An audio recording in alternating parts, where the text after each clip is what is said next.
So, from time to time, there's a confluence of stimuli in the news or in the events of my personal life or whatever the case may be.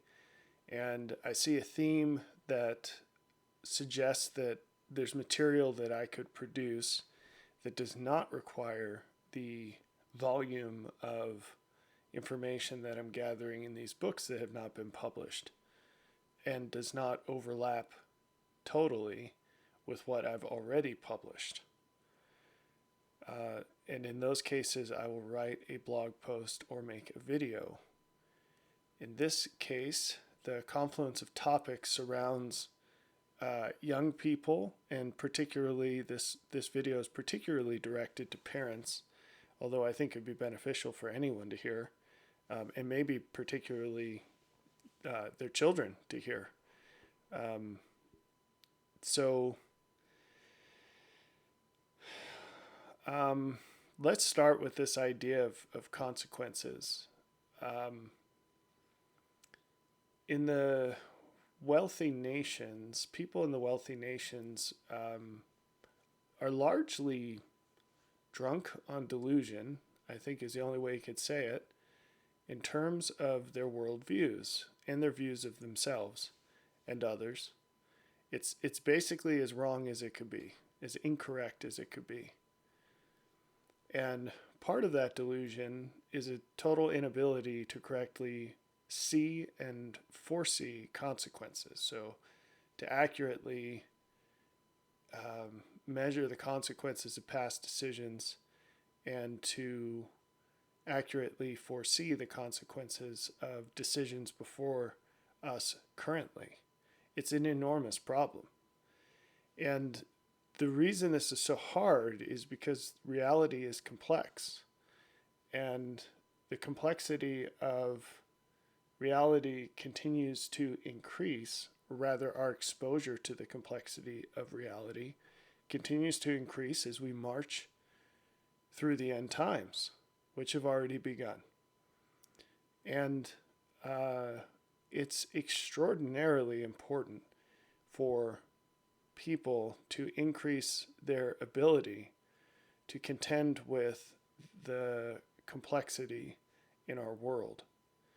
Part of this will be through direct changes in their way of seeing and interacting with the world.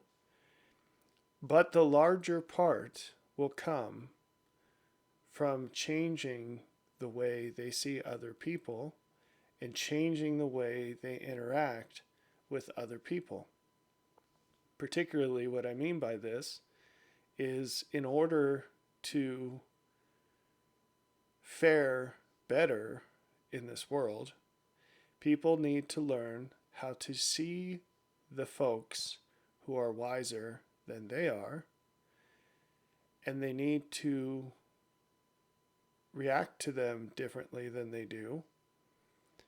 And they also need to react differently to the people who are equally or less wise than them, much differently than they do today. And none of these points are palatable to people who are not wise. And so it's this catch-22 in a sense. So if you are wise, then you recognize, desire, search out, and accept wisdom that exceeds your own. If you are a fool, you do not. And that's what makes you a fool. And that's what makes you wise, right? Because all of these things flow down from heaven. And so, in its maximal um, manifestation, what we're talking about is accessing God's wisdom, which is far above our own, indescribably far, but perceiving, seeking, and receiving His wisdom. And that cascades through all creation, down through all people and things, to you and to me. And wherever we are in this hierarchy of wisdom, and it is a hierarchy. We've ascended to our point that we occupy through seeking, perceiving, receiving, and valuing the wisdom that has flowed to us from above. So there's that. And that is a really big deal that I'll speak much more about later. I'm going to lay it all out. But for now, the specific thing I want to talk about is young people. So,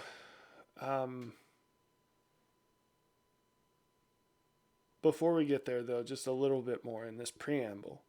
So the Lord said in Luke 7:35, he said, wisdom is justified of all her children.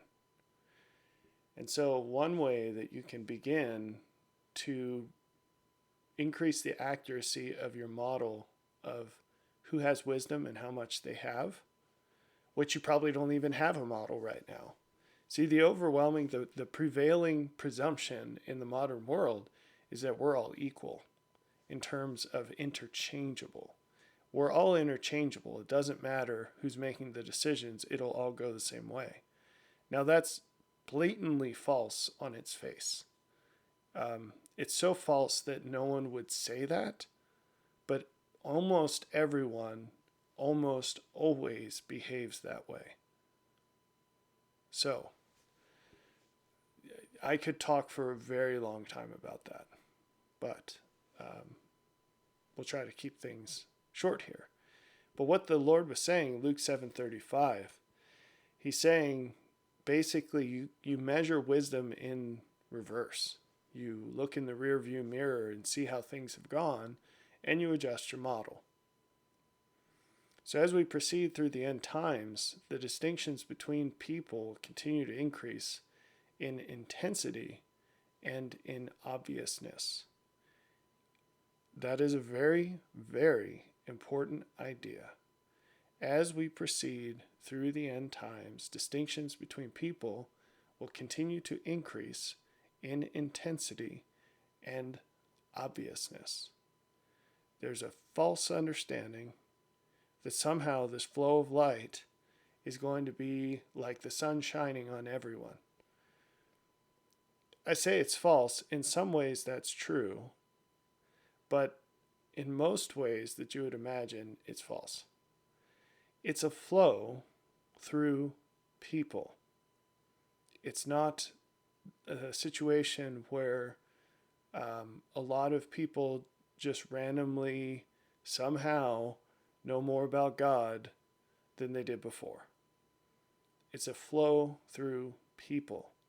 It has always been this way.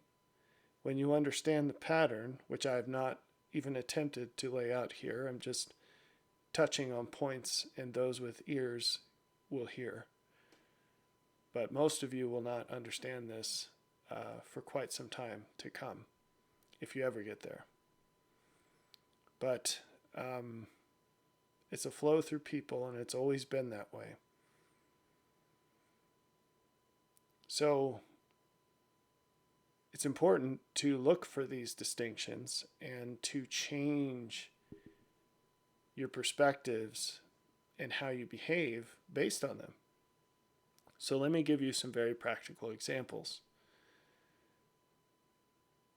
Depending on how old you are, so I was just coming into adulthood in 2008 when the financial collapse happened. And what I mean by that was I was old enough to have an accurate sense of what was going on. And what happened was there were just a few people.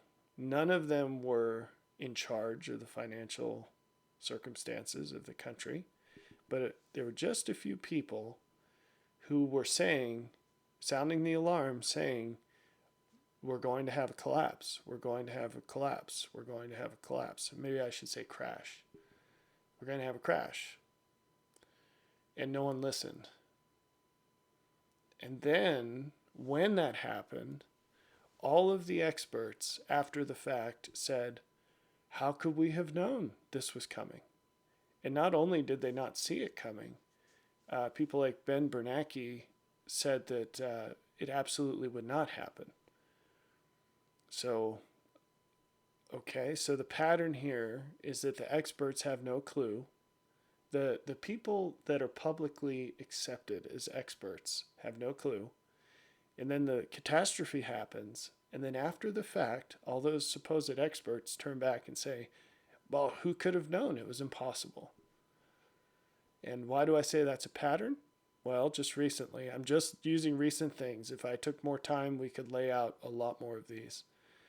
What about the hyperinflation we're currently facing? What about the COVID crisis? What about the potential of war with Russia and China? There are people who called out these things before they happened. They said, these things are going to happen. And the experts all said, these things will never happen. Who was right? Not the experts. So here's the real question. As each of these things happened, how did you adjust the credibility you place in those who got it right? For most people, there is no change. For most people, you still see those pseudo-experts as experts. You still see those quote-unquote no-name people who called these things, you still see them as people who aren't worth your time to listen to or seek out. It can go, well, I won't get into that. Now, there are some who are finally beginning to change their maps of credibility. I read comment boards on news articles. That's one place I take the pulse of what people are thinking, at least what they're publicly admitting. But, a lot of these things are anonymous, and so people don't hold back. But and you see a lot of people lately, and they say, well, I got the COVID shot and I got boosted and I'll never trust these folks again and I'll never get another one. Well, that's great, but when these things happen, those adjustments, you have to wonder, it is great. I don't want to downplay that. But you have to ask whether it's too little, too late. So if you had a heart attack and you died because you got this shot, it's a little too late for you to adjust your perspectives, right? Even if it's not you, so say you're a parent and you believed the hype and you made your kid get the shot, or you allowed your kid to get the shot and your kid dropped dead, or your kid's handicapped for life. Even if they're still alive, your life is vastly reduced in quality and joy, and you can't go back and change that. So whatever the circumstances might be, the question becomes, how many more opportunities are you going to get? So wouldn't it be nice if you could just flip a switch and you had this wonderfully accurate map of credibility?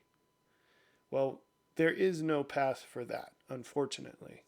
But what we can do is we can vastly increase the accuracy of our estimation of credibility if we just respond as it corresponds to what has been shown.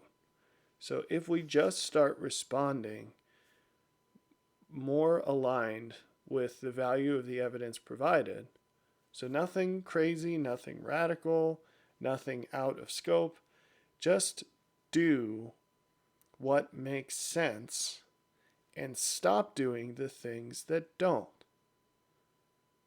That you know, oh gosh, there's a good quote. It's one of the old ones. Now I can't remember it, but the paraphrase, someone can put it in the comments. You guys are sleuths. But the paraphrase is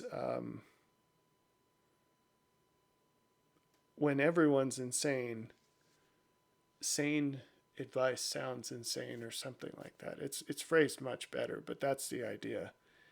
And I think most of the things I say are considered quite radical. And in this case, that's kind of hilarious because what I'm saying is just do what makes sense and don't do what doesn't make sense. And that's faith. And I differ from everybody in the world unless they heard me say it and agree. But in my definition of faith, it's just doing what you have evidence to do. It's reconciling to what you have evidence for.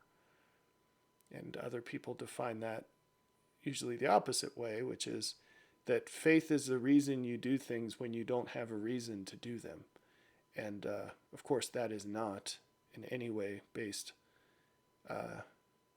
in anything God has said about it, but that's just their way of wrapping their heads around their religions that don't make any sense. Anyway,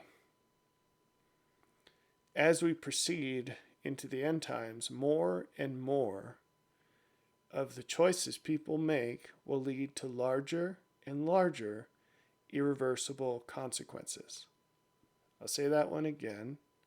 More and more of the choices people make will lead to larger and larger irreversible consequences. And so it behooves you to learn how to make better choices. And the most important choice you can learn to make is choosing who you're listening to. Wisdom is known by her children. Wisdom is justified of all her children. So you see wisdom through seeing the consequences of it. That's how you find out who has it. And we ought to be choosing our actions based on the proven credibility of the sources of the idea. Instead, people are mostly floating down the stream of what everyone else has always done or is doing right now, because in a lot of ways what people are doing right now is vastly different from what they used to do. And then they're surprised when they end up at the same place as everyone else. If you don't like how everything is turning out for everyone else, you need to do something different. Now you get to choose what you're going to do differently. And you can also choose whether you need to invent that idea yourself or just take it from someone who's already figured it out. And if you limit yourself to the ideas that you come up with yourself, you're not going to have a very good life. First off, you'll be naked because I'm not sure anyone out there knows how to run a loom these days by hand. You'll also starve to death quite quickly because very few people make all of their own food. So you see where I'm going with this, right? It's kind of absurd to apply ideas unequally. I had a conversation with a Native American once who was raging about how white folks should not steal elements of his culture. And I said, that's interesting. I see you're wearing blue jeans. And you drove here in a car. And thus we see why Rob doesn't have many friends. But we don't have to let people be ridiculous. We should call them out on it when they say stupid things. And that's how we make the world a better place. The only way you can advance to the wisdom you need to overcome the world within the time you have to do so is by finding sources of greater wisdom. Life is short for everyone, but in the end times, in a way, it's as if life is shorter. Because even if the number of years isn't reduced, but for almost everyone it will be, the content of those years is vastly different than generations prior. Because, like I said, more and more of your choices will lead to larger and larger irreversible consequences. And so now, more than ever, we see it's always been the case, but now more than ever, the only way you can advance to the wisdom you need to overcome the world within the time you have to do so is to find it in someone who already has it. You don't have time to reinvent the wheel. You don't have time to figure out everything inside of a modern computer and how to make that yourself on a desert island, right? I'm speaking analogously, but you get the point. It's absurd to think that somehow you can just summon this stuff out of whole cloth. It's not the way it works. And I'm going to explain this much more at length later. But the fact is that we all stand on the shoulders of giants, or at least we could. And for some weird reason, some of us prefer just standing on the ground. In fact, most people do. And then to make matters much worse, they also insist that they can see everything that those giants can see. And again, what the giants are saying is come stand on my shoulders, not let me stand on you, right? All right, unpopular ideas. So one of the problems is that people in wealthy nations are glutted in the prosperity that we basically are drowning in. We are glutted by prosperity that we did not earn. An interesting filter to apply on the population of the planet right now is how many people deserve the circumstances they live in. How many people have earned the circumstances they live in? I think that the number of people in the United States for whom that's true, I mean, it sounds crazy. It might be single digits. Very, very, very few. As a percentage, almost everyone doesn't have even just a little bit, but is like dipped in a bucket chock full of prosperity they did not earn.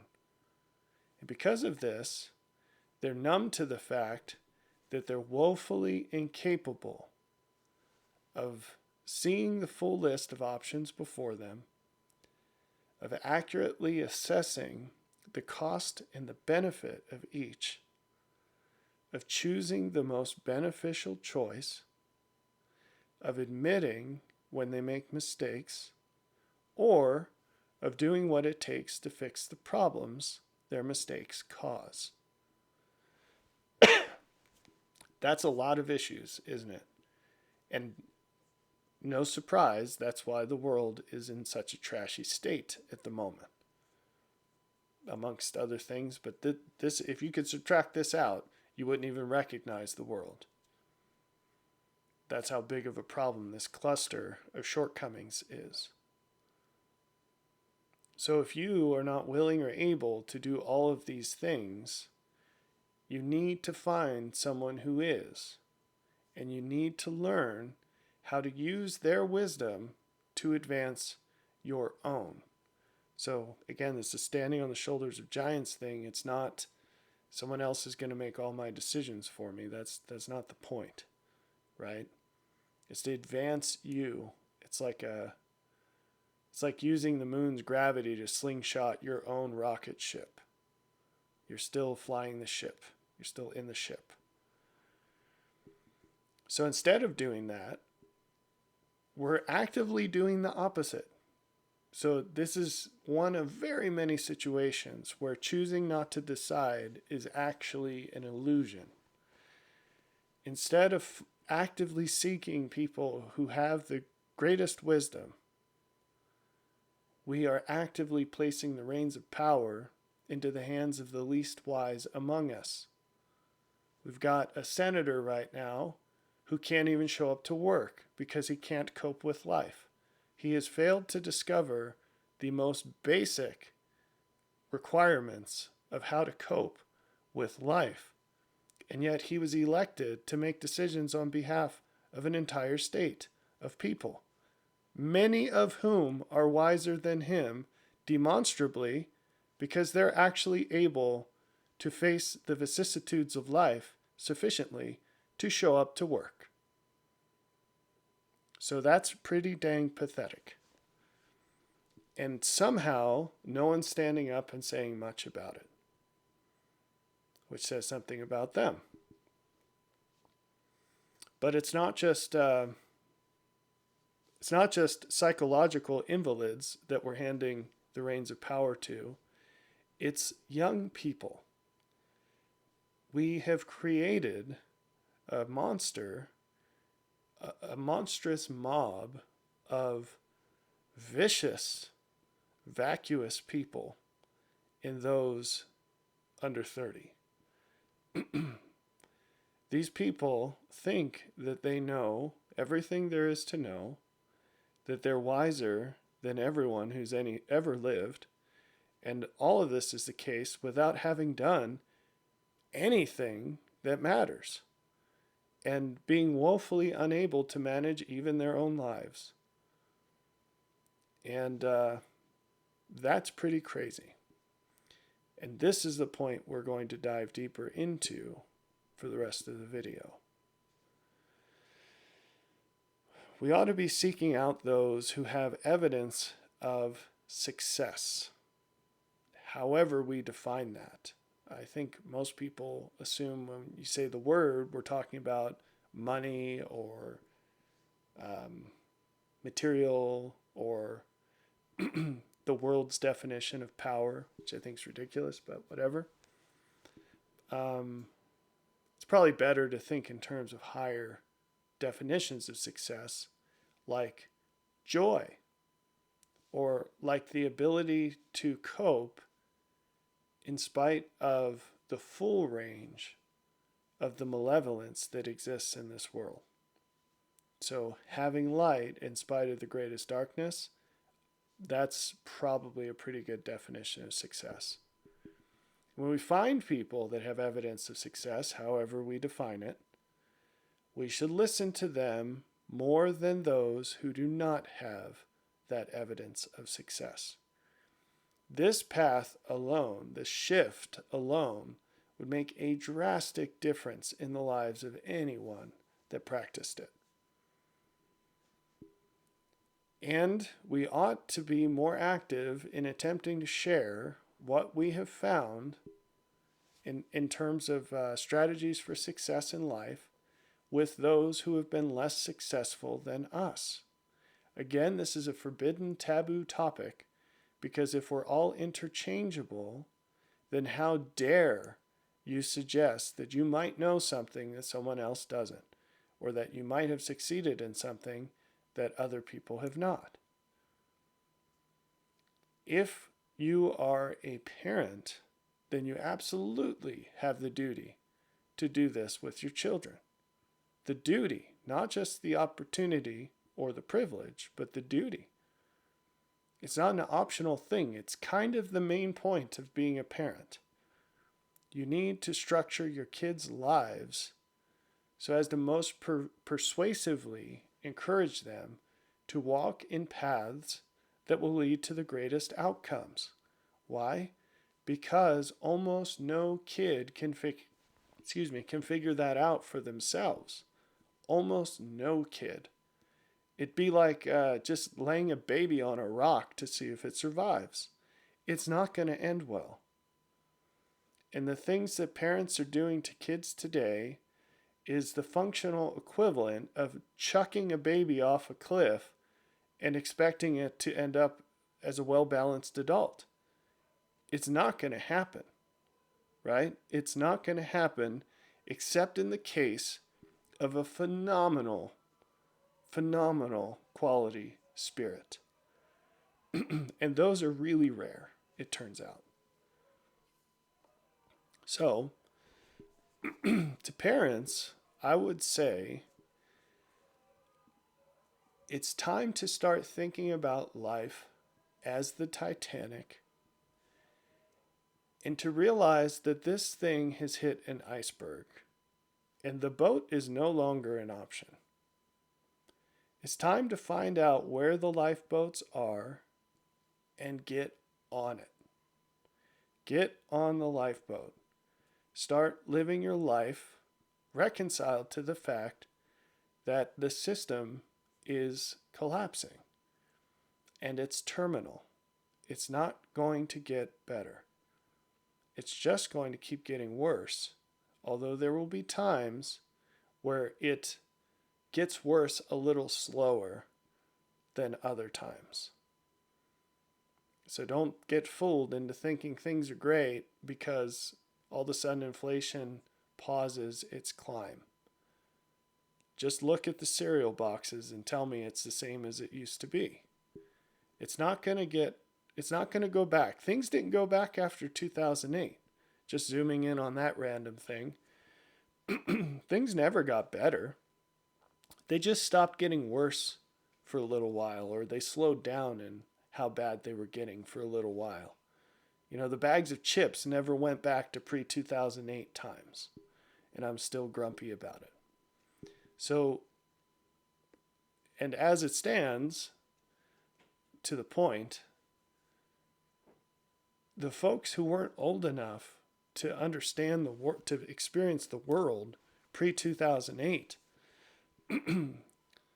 they don't know what they lost out on.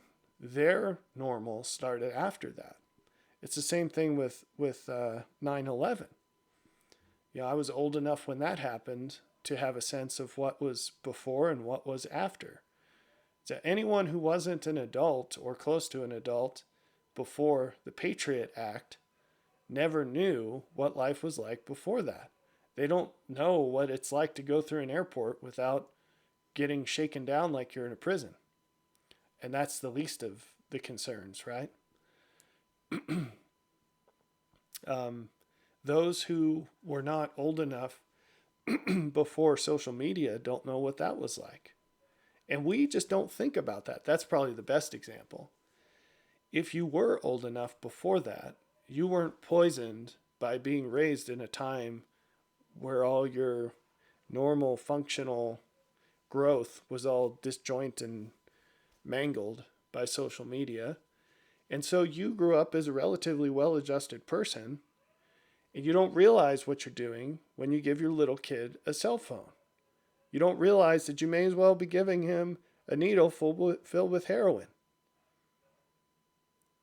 And yet you do it, not realizing the consequences of what you're doing until it's too late. And even then, people don't seem to get it. Because if you did get it, and maybe the issue is pride, you don't want to wrap your head around the fact that you just terminally toxified your kid. People hate condemning their past selves. Unfortunately, it's a huge barrier to repentance. But if you did get what you've done, you'd probably go on a crusade to make sure other people have not done it. I think one of the best examples of this, here's two random examples just from my mind. There's a guy whose graduate work was in ecosystems of the African plains or something. And he had this bright idea, being a young pseudoscientist, that he would, I guess he vindicated himself and I shouldn't be too hard on him, so we'll call him a young scientist. He had a hypothesis, it got proven wrong, and he backtracked. So he said that if we want to help the environment in the African plains, we should kill all the elephants because they're trashing the place. And elephants do indeed trash the place. They trample things and they eat a lot. But so he convinced a whole lot of people that this was the way to go. And he's single-handedly responsible for killing tons of elephants because it all happened under his watch. He had this program, and that's what they did for years. And he gave a TED Talk. It's one of the best TED Talks because he sets this up like he's going to give this positive talk about how they changed the world and it was all good. And he doesn't. After the setup, he says, "Oh, I was dead wrong." and we made a massive mistake, and it's all my fault. And now I'm going to spend the rest of the talk showing you how we've tried to fix our mistake. And the point of the talk was that the best way to rehabilitate plains is intensive grazing, and elephants are really great at that. So anyway, it's really interesting. But and then the other example I was going to give is this lady who was an abortionist at Planned Parenthood for whatever span of time, and then it just got to her and she decided this was wrong. And she's a very vocal advocate for babies' rights, and she's an anti-abortionist now, and she's testified to Congress. She's very public, and I think her name is Abby, but I don't remember her full name. Anyway, this is a great example of doing exactly what we should, owning our mistakes, but that's not what we do today. It's very counterculture to admit your failure. So, but we ought to be more focused on changing ourselves than we are on blaming others when things obviously go wrong. The first step is, Lord, is it I? So it's not to point the finger at somebody else. You start with yourself and you say, well, what could I have done better? So as a counter example of this, to show how we're doing the absolute opposite, open the news and look at it. And what you're going to see, on any given day, there's a whole cohort of parents who are raging against the system, blaming the system for what is actually their fault. So when you put your kids into public school, and then public school outcomes happen to your kid, you should not be surprised, and you should not rage against the system. Now, I'm not saying that you shouldn't be advocating for school choice or things like that. That's absolutely a great idea. But you can't turn an evil system into a good system. It doesn't work that way. You have to remove the system and give an alternative, because the system is chock full of evil people who want to do evil things. And things flow down. You're not going to get a school superintendent and members of a school board and all the teachers who were intentionally generated in an intentionally designed system to be degenerates. You're not going to magically change that over to a good system. You cannot change something like that from within. You have to do something different. Now, you don't have to be too clever or creative to think of what the difference might be. It's homeschooling. Some people do private school, and that's great. If it works for you, whatever. But the natural way of doing things is for mothers to teach their young children. That's the way it's always been. That's the way it's designed to be. You put your kids into public school and then they end up offing themselves. You have to place the blame where it lies. And this is another very unpopular position, but we need to say things as they actually are. Someone who decides to end their life is the one making the choice. It's the most selfish thing that anyone could ever do. It inflicts much more pain on everyone else than it relieves for the person doing it. And we need to make that clear. It used to be clear. It used to be seen as a massive sign of cowardice. And now it's something that engenders tons of sympathy for who knows what reason. And it encourages people to do it.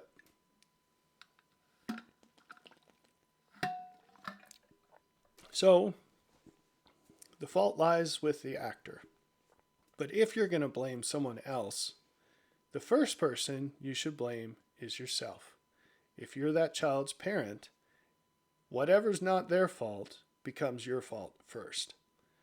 It's only after you've gone through all of that and assured yourself 110% that you actually did everything you could do, which if your kid is still in public schools, you probably haven't done. Then you get to blame someone else, which could be the principal at the school, or some kid who said or did something, or some random person on TikTok that never even met your kid. It's obscene the way we are shifting around blame in society today. It's obscene. People can get charged with murder because of something they said, and then something that person did to themselves as a result. That is absurd. And how do you think the world is going to go as people who believe these absurdities become adults?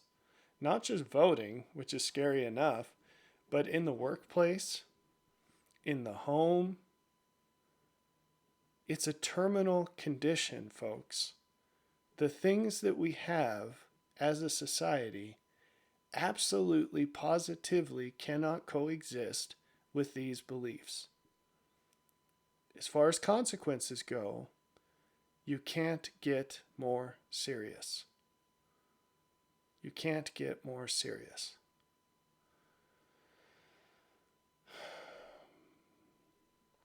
All right. The final point I want to make here in general to parents is how to address this. The pattern I see quite clearly over and over and over again is you've got the general population. And then some small sliver of that, I'm talking about the adult population, some small sliver of that are interested in greater light and truth. And so these people take an uncommon share of their time and effort to learn more about God, to repent of their sins, and so on. For some reason, there seems to be this major disconnect between them and their efforts for themselves and their efforts towards their children and towards their grandchildren. And that really needs to change. I'm going to try to say an idea here as briefly as I can. There are on earth right now a contingent of people who were saved for the end times. God reserved these people because of the amount of light that they had acquired before this life to come here at this time.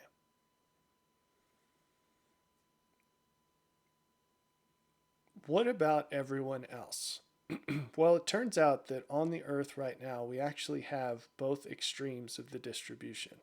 Yeah, I'm going to make a video about this at some point. I already did the slides for it quite a while ago, but I'm just trying to keep prioritized with the things that are most important. So this is a very, very brief, just touching on this idea.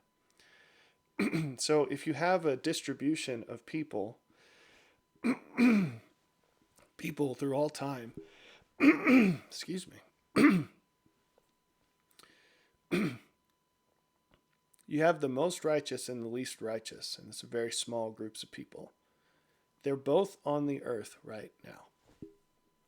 So, generally speaking, the most righteous people who have ever lived are on the earth right now. And generally speaking, the least righteous people who have ever lived are on the earth right now.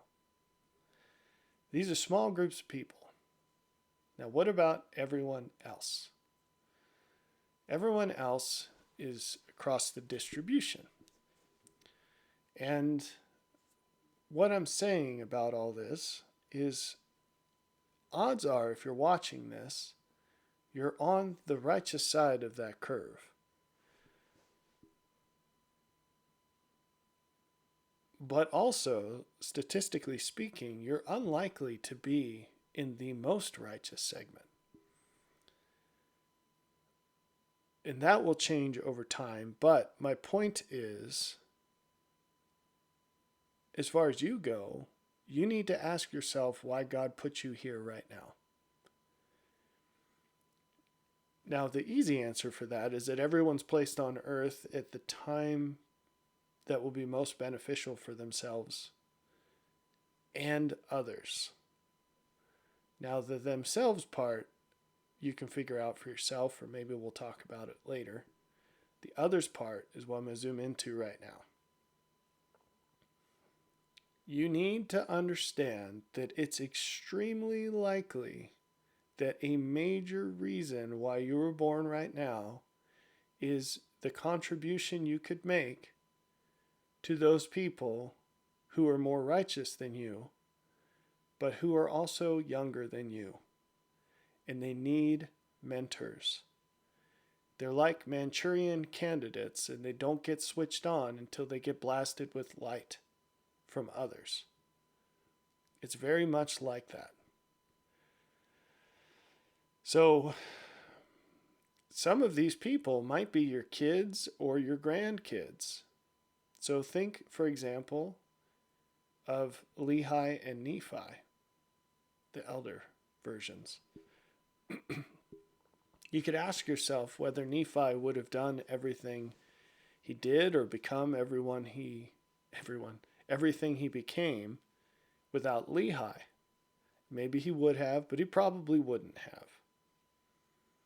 But Nephi was greater than Lehi. He did more, he ascended further than Lehi. And that's the pattern that you ought to be actively looking for in your life. Where are the younger folks who you can help to sort through all this mess and find greater light? And just like a boat to a lifeboat, proportionally speaking, those people obviously will be a minority. And that is all the more reason for you to find them and help them.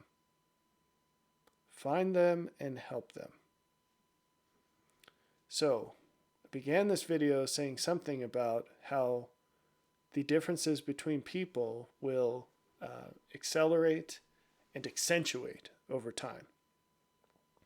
And what you're going to see is that the bulk of young people on the planet right now are not good people and are clearly worse than prior generations. But you will see diamonds in the rough, and though they are rare, they are extraordinarily valuable because it will be apparent over time, more apparent, that the quality of those people vastly exceeds generations before them. You have to find these people and you have to help them. It's very likely that this is a central purpose of why you were born today. And I'd say, for the most part, you're not doing a very good job. That's not a universal comment, but I think everyone can do better for sure.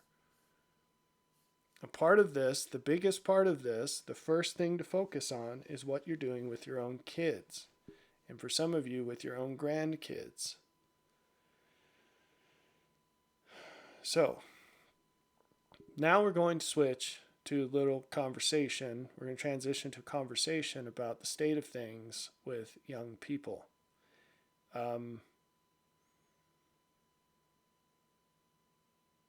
We don't have the time to make this an exhaustive conversation, but I hope it gets the point across nevertheless.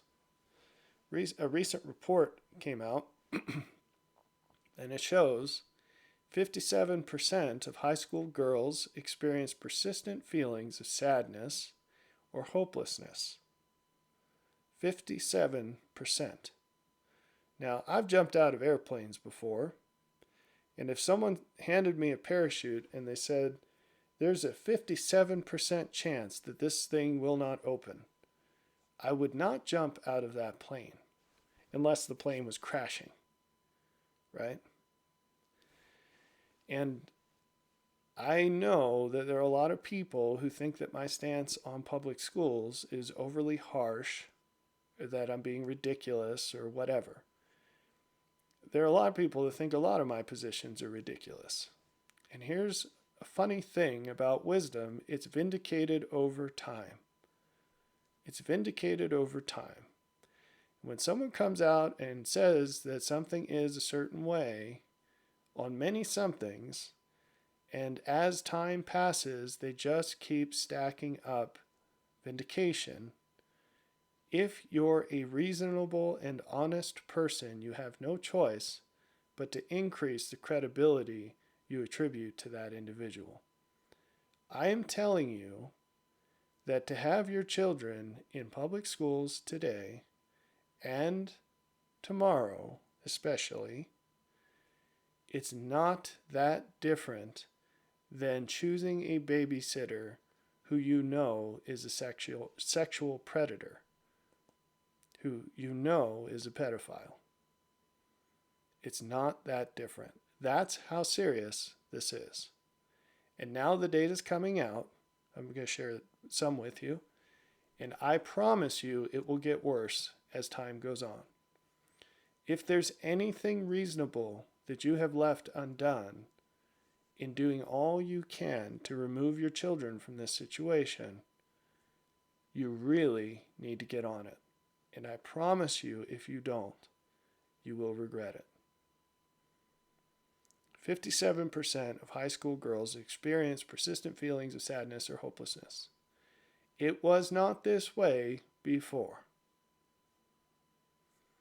In 2001, 37% of schoolgirls had serious, what was the exact phrase? I'm trying to remember. I didn't write it down. Seriously considered committing suicide. 37% in 2021. It was 19% in 2011. So it doubled. And now it's almost 4 out of 10, 2 out of 5. Now there's 2 interesting points about this. So one is, how many of them actually did the deed? That's a different question, right? But 37%, you get back to the parachute question. At what percent will you agree that it's bad for kids, we're talking about girls in this case, to be in public school? At what percent? What would it take? What's your red line? Because if your kid kills themselves, you'll probably agree with me that it wasn't a good idea for them to be there, because it probably wouldn't have happened if they were homeschooled. Okay, second point is, this percent increase did not happen with boys. It didn't double in a decade with boys. You know how much it went up? 1%. It started lower, and it only went up by 1%. 2011, it was 19% for girls, 14% for boys. 2021, 37% for girls, 15% for boys. And this is one piece of evidence that supports the idea that the changes that have occurred in our society are much more damaging to women than they are to men. And I think you could make a very broad case for that. It's not my point in this video, but it's important. And then here's another little factoid that might be even more surprising than the other 2. The levels of self-reported sexual violence in young women has skyrocketed lately during this survey period. But interestingly, the reports, the reported with the police, the reports of sexual violence have not changed. The self-reports have exploded, but the police reports have not changed. That's very interesting, and it's one of these interesting data points that people with an agenda like to hand wave away and say things like, when non-traditional sexual orientations, when people with those explode in suicide rates and other things like that, they say, well, that's because there's a social stigma. And when you say, yeah, but over the period in which they exploded, there's never been greater acceptance and celebration of these things. They just sort of wave it away anyway and say, yeah, but it's still stigma. That's the problem. Okay. But this one has been a problem most people are unaware of, this culture of magnifying things into something they're not. I would say that in general, young women have a huge problem with delusion. And there are many data points that support this. Many data points. In this specific case, the specific delusion is this culture of revising past experiences that you're ashamed of, choices you made consensually, revising those into crimes by the person who you experienced them with. And as absurd as this seems, it's happening big time. And if you want to look into that, you can find any video by some Generation Z person on YouTube about any topic vaguely related to relationships. And you will find comment after comment after comment by young women who say something like, my first experience with a male was at such and such, and here's detail. And it wasn't until years later or months later that I realized that that was actually not a good thing, and that he manipulated me and blah, blah, blah, blah, blah, blame shift. So you have this revision into assault. And that is a huge, huge landmine that's going to blow up in a lot of people's faces. So, again, parents, largely out of touch with reality and the actual consequences floating around, and you're not prepping your young men to be aware of these traps that absolutely are going to snare many of them. Because, call us old-fashioned, but when someone agrees to something in the moment, you would assume that that would count as agreeing for things as time goes on looking back. It's a weird thing to think that someone could sign a contract and then a week later or a month later or a year later or 20 years later say, yeah, but in retrospect, I wouldn't have signed that contract. And then all of a sudden it's whatever you got out of the contract becomes illegal. And maybe even you committed a crime. And that is absolutely the situation today. And it's something that the seeds of this were planted way back when. I mean, you can watch the Clarence Thomas proceedings to see this happen, this sort of thing.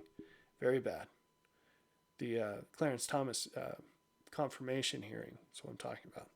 So these sorts of things have been happening for a very long time, but now they're mainstream, and they pick these things up at school. This culture, these insane ideas about, well, it's not reality, but delusions in place of reality, they are prolific and ubiquitous. They are universal at this point. And so, anyway, okay, so things are pretty bad. The boys' side, you could talk about too, and you just kind of have to look around to see the problems there. But for the most part, maybe the biggest problem is that guys are just opting out. Young men are just opting out. They have no desire to do anything except play video games and watch porn. And that is a big problem as well. This is a detailed issue that I'm not going to sit here and go through everything on, but you should educate yourself on these things, especially if you're a parent, because many, many, many parents are just passively floating with their kids through life, assuming that what worked for them is going to work for their kids. And I don't know how they can't look around and see what's going on. It's tragic. So one other facet, this is getting long, one other facet of this discussion is as these things change dramatically over time and the quality differences in people becomes more apparent. And what we're going to see is that the number of people worth your time just is going to keep decreasing. And with young people, what that means is that boys and girls with their heads on straight will be realizing more and more that their social groups, they're not just sort of random selections of what's out there. They're going to realize that in terms of friends and romantic partners, what they're doing is they're hunting for drastic exceptions to the rule. They're not going to be interested in most of what's out there. And why does this matter?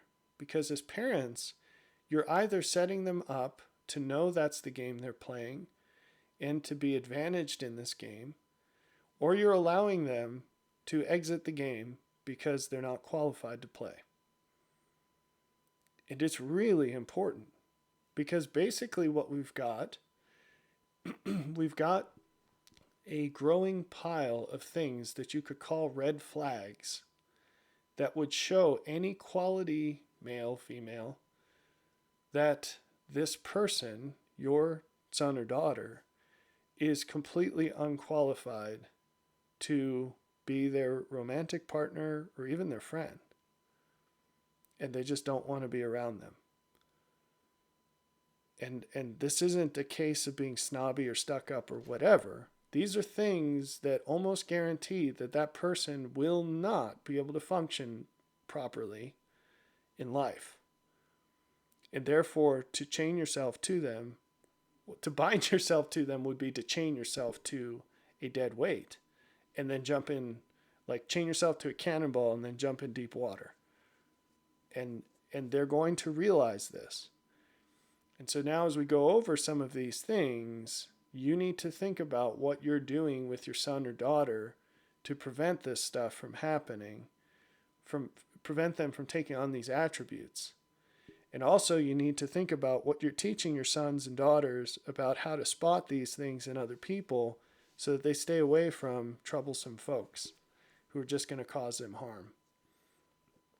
Okay? The things I'm about to mention are going to be extremely offensive. So, but if you made it this far, that probably shouldn't surprise you. Okay, so more and more, the things that end up being negative, the consequences of them are getting increasingly negative.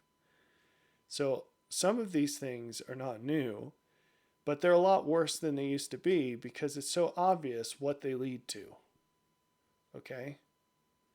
So there was this this dispute in the 90s, I guess, about having more than one earring and like, did that mean something? So now the question is like a nose ring in a girl. What does that indicate? Right?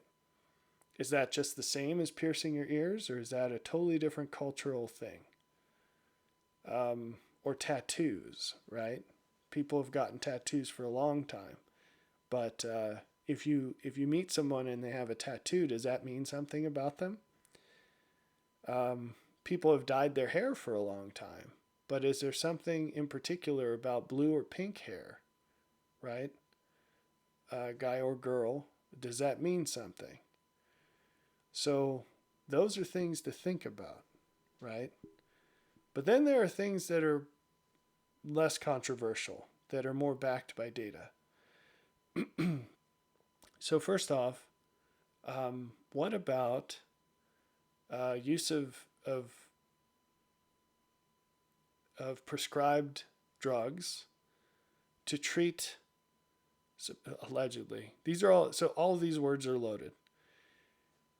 So I'm going to try to address this without using any of the loaded words. Use of prescription drugs to influence how you feel. How about that one? Or how you think.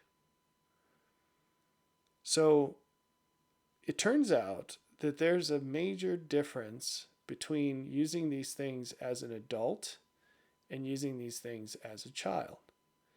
Because it turns out that when you are most predisposed to be able to cope with new exposure to the vicissitudes of life, which is as an adolescent, you have every beneficial hormone pumping through your body and nothing but things to be excited about in life because you're grossly ignorant of what those things are really like. But you're excited about the future and about the opposite sex and about the growth that you're going to experience over time, the things you have to look forward to. It's the best possible time in life to have darkness dumped on you in terms of disappointment and challenge and things that were harder than you thought they were going to be and heartbreak and all these things. What if you mask all of it with a drug? And now you've robbed that young person of the training that they can receive at the most beneficial point in their time, in their lifetime. And you've done it in a way or with a substance that's guaranteed to lose its efficacy over time because your body will get used to it. You have basically exploded the likelihood that your kid is going to end up a worthless junkie. A junkie because they'll have to keep upping their dose to have the same effect over time. And they will absolutely end that with addiction. In some cases, with some drugs that cannot be undone ever. I'm not saying the addiction can't be undone. I'm saying that the physiological effects of withdrawal will never be undone. There are drugs that you can go on where your brain chemicals never go back to normal. And you're literally robbing them of joy and setting a ceiling on their joy for life in some cases. And the worthless part is because they never learned how to cope with the absolute basic realities of life. And so you're not going to be able to play chess if your brain can't think of moves and critically think about, how to strategize for that. If you can't even wrap your head around the basics of reality, how are you going to be successful in any way? And surprise, they're not. Okay, so that's a huge red flag. I'll tell you, again, these numbers are way worse for women than men. 1 in 10 women from 18 to 39 use antidepressants. 1 in 10. It goes up to 1 in 5 from 40 to 59 and 1 in 4 over 60. And those numbers strongly correlate with whether the woman had children or not. Childless women are much more likely to be on antidepressants. I wonder why that is. Okay, so that ends up being a pretty big red flag. Pretty big red flag. More could be said about that, but that was a long point, so I'll leave it there. What else? Porn use. That is an enormous problem. Things today aren't like they used to be in that regard. Just like the junk food industry, a lot of money has been spent in discovering ways to more effectively addict people. And the outcomes of that, just like with junk food, are significantly worse than they were decades ago. This is increasingly becoming a red flag, meaning that increasingly, if a person was to ask a potential romantic partner, hey, have you ever used porn? And they say yes. Increasingly, that is a sign that you should not spend your time with that person, especially in a romantic partner situation, because it increasingly indicates a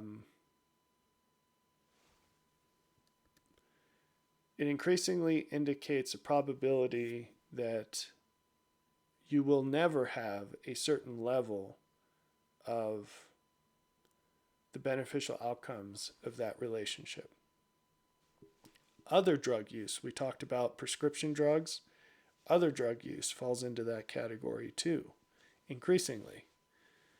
What else? Obesity. Obesity is in this category.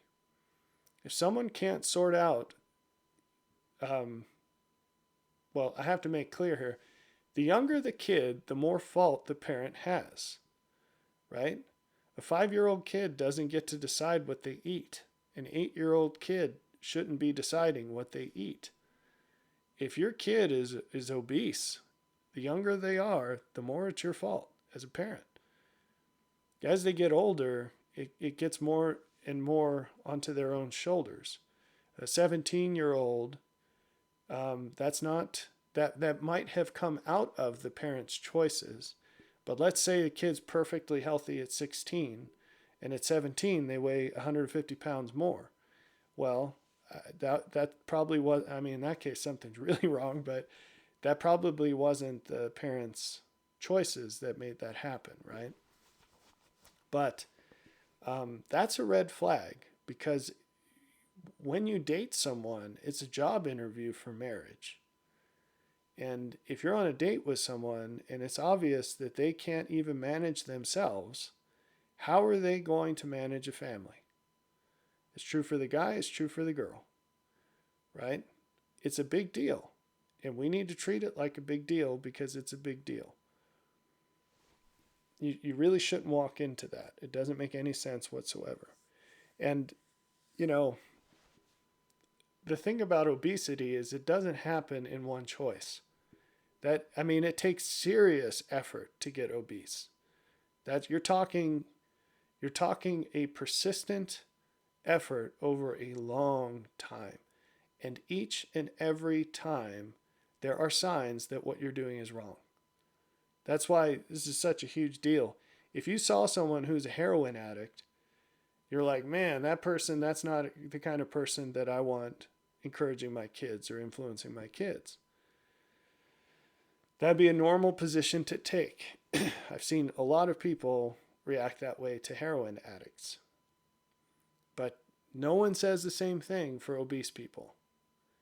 But which is worse? Because that heroin addict might have gotten hooked in the first time they tried it, which admittedly was a very stupid thing to do. Admittedly.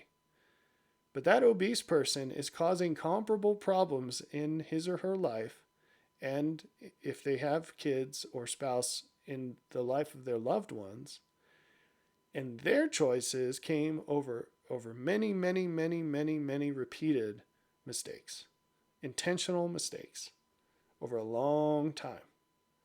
So which is worse, objectively? But how do we treat this as a society? No one's going around saying heroin is healthy, right? Or beautiful. No one takes pictures of people with the bands on their arm, like hunched over in an alley with their homeless cart next to them and saying, this is beautiful, let's put it on the cover of Sports Illustrated swimsuit, right? All right. And then I think the last thing that's obvious for both sexes is just the general category of anything that's even a whiff of woke. Whiff of woke. There's your phrase. That's everything from the words they use to the ideas they have. I mean, non-conforming gender roles, victimhood, grievance culture, pronouns, all that garbage. That's deconstructed history, any of that stuff. You get a whiff of that, you walk the other way. And so this is another thing back to public schools. if a whiff of this is enough to consider a person ineligible to be a romantic partner, how are you going to send your kid who gets bombarded by this stuff every single day? Every single day. Can you go through that fire unscathed? A kid who really can't figure things out? So it's no wonder it's like their schools are basically license plate factories, and they get imprinted with the ideologies of their teachers. So it's in no way a balanced conversation. All right. So what other things? Well, here's some specifics for red flags in young males. So if a guy is unemployed, that's a red flag. If a young woman, now I have to kind of be specific about what I'm saying here. Girls 18 or over, it's not a girl, woman 18 or over is evaluating potential spousal candidates. She absolutely should have a dollar amount in mind of the minimum he needs to make. And that should be based on, first and foremost, what she qualifies for. But after that, she ought to be thinking about the kind of life she wants to live. How many kids does she want? What does that cost? Where does she want to live? What does that cost? Does she want to have the option to homeschool her kids? What does that cost? Etc., etc. With inflation, you need to understand that kids are freaking expensive, right? And as parents, you do understand that. But are you conveying that message adequately to your children? Because children, particularly in middle class or better situations, are woefully ignorant of the vicissitudes of life. They're very much sheltered from that, which in some ways is a great thing. But the parents need to be educating their kids about the need to make money if you're a man, and to not pay attention to guys that don't if you're a woman. I got to put a huge caveat on that. The very first thing I said was that you qualify for the ladies. And the fact is that it's cruel and whatever, but it is just the way it is, that your past decisions and your